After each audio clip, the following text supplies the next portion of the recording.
Assalamualaikum dan selamat pagi murid-murid.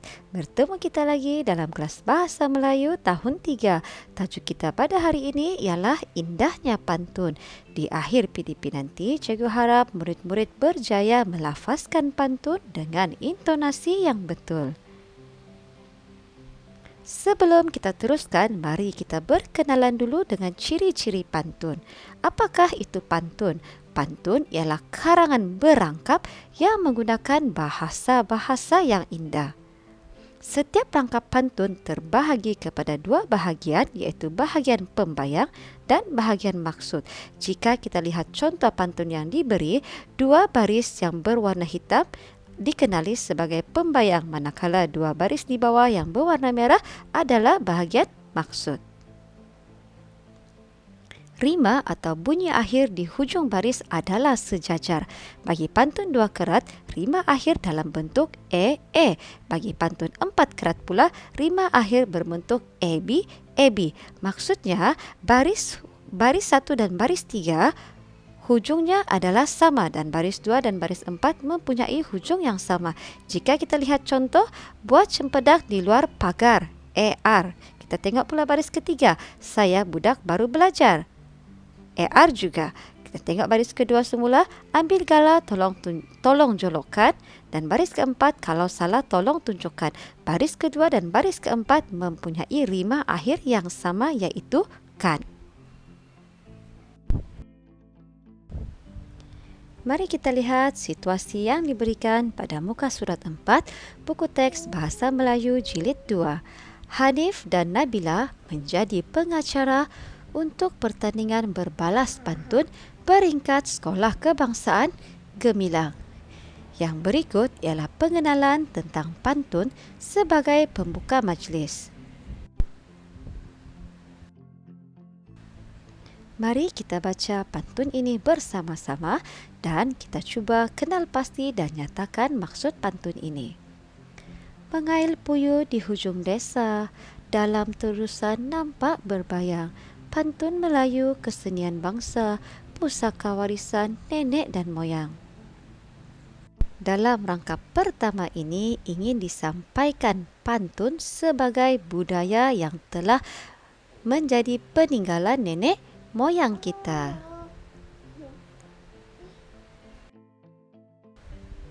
Manisnya rasa tidak terkira, buah papaya di kampung berangan. Indah bahasa pantun berbicara, seni budaya dibuang jangan. Rangkap kedua ini ingin menceritakan bahawa bahasa pantun adalah bahasa yang indah dan bersantun. Turut dinyatakan supaya kita memelihara budaya bahasa pantun ini. Cantik seninya ukiran kayu, sukar dicari begitu rupa, tinggi nilainya pantun Melayu. Jati diri janganlah lupa. Pantun ini atau rangkap ini ingin memberitahu kita bahawa pantun merupakan atau mempunyai nilai jati diri yang tinggi. Kita perlu memartabatkan pantun untuk identiti bahasa dan bangsa kita.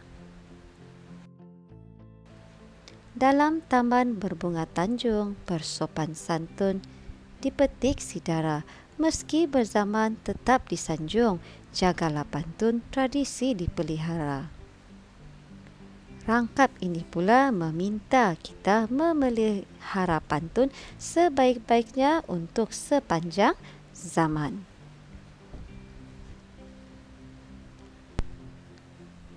Seterusnya, mari kita lihat pantun warisan kita pada muka surat 3 buku aktiviti jilid 2. Kita baca bersama-sama dan mari kita cuba kenal pasti maksud pantun ini. Seberang jalan nampak merpati, ternampak rusa juga si angsa. Ketupat, kuih bulan dan capati, pelbagai bangsa, pelbagai cita rasa.